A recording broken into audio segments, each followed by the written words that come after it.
इसमें आप देखते हैं कि दिया गया है सवाल आपके समक्ष दिया गया है बोर्ड पे। सत्यापित कीजिए कि दिखाए गए मान निम्नलिखित स्थितियों में संगत बहुपद के शून्यक है या नहीं है। ये हमको सत्यापित करना है और आपको बताना है। मान दिए गए हैं जैसा कि देख लीजिए बोर्ड पे आपके समक्ष बताया गया। px बराबर 3x प्लस 1 दिया गया है, ये बहुपद है। इसमें हमें सिद्ध करना है x बराबर -1/3 रख करके। हम इस बहुपद में x बराबर -1/3 रखते हैं। यदि x बराबर -1/3 रखने से इस बहुपद का मान शून्य आता है तो दिया गया मान जो है इस बहुपद का क्या है, एक शून्यक है। अगर शून्य नहीं आता है तो शून्यक नहीं है। देख लीजिए कैसे मान रखते हैं हम।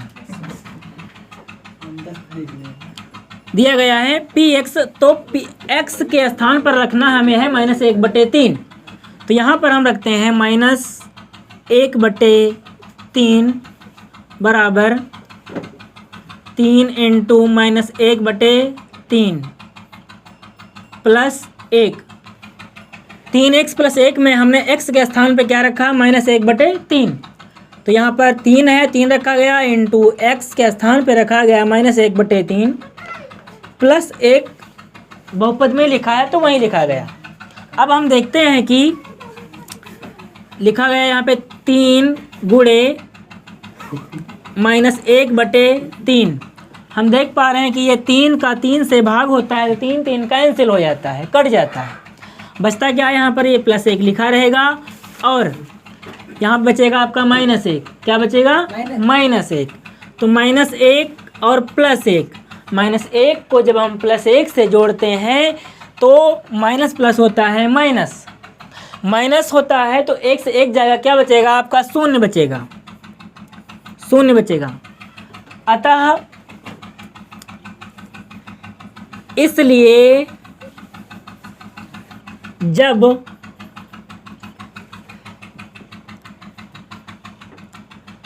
x बराबर -1/3 बहुपद में रखते हैं तो तब क्या होता है, px का जो मान है वो शून्य आता है। अतः हम कह सकते हैं कि x बराबर -1/3 दिए गए बहुपद का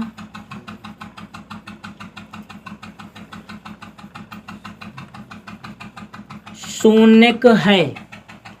हमने क्या किया, इस बहुपद में x बराबर -1/3 रखा, x बराबर -1/3 रखा। x बराबर -1/3 रखने से हम देख पा रहे हैं कि इस बहुपद का मान कितना आता है, 0 आता है, शून्य आता है। अगर दिए गए बहुपद का मान शून्य आता है तो हम जानते हैं कि x बराबर -1/3 दिए गए बहुपद का क्या है, एक शून्यक है। इसी प्रकार आपके समक्ष दूसरा सवाल है।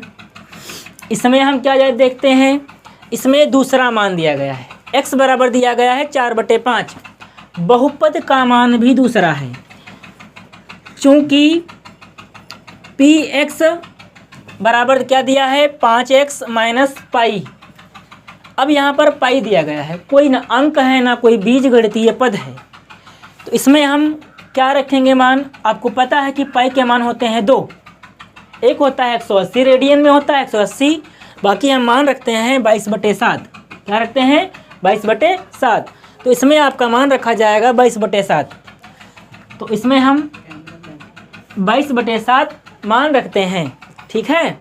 तो देख लीजिए, अब रखेंगे हम, लिखेंगे चूँकि पाई बराबर होता है 22/7, तो पाई के स्थान पर हम बहुपद में रख देंगे पहले 22/7, ठीक है। तो px बराबर 5x - 22/7। अभी हमने x का मान इसमें नहीं रखा है, हमने सिर्फ पाई के स्थान पर 22/7 रखा है, बाकी इसमें कोई परिवर्तन हम नहीं किए हैं। ठीक है, आप देख लीजिए। अब हम x के स्थान पर रखेंगे 4/5। अगर x के स्थान पर 4/5 रखने से इसका मान 0 होता है, तो उपरोक्त बहुपद दिए गए मान का जो है एक शून्यक है। देख लीजिए, तो p 4/5 बराबर 5 × 4/5 माइनस 22/7। ठीक है, 5 से 5 कैंसिल हो जाएगा, आपका बचेगा 4 - 22/7 बचेगा।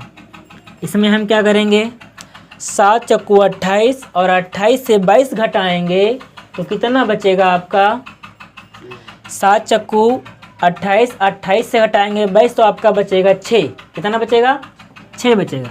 7 चक्कू 28, 28 से घटाओ 22 तो हम पहले लिख लेते हैं 28 - 22/7, फिर घटाएंगे तो आपका बचेगा 6/7। यहाँ पर p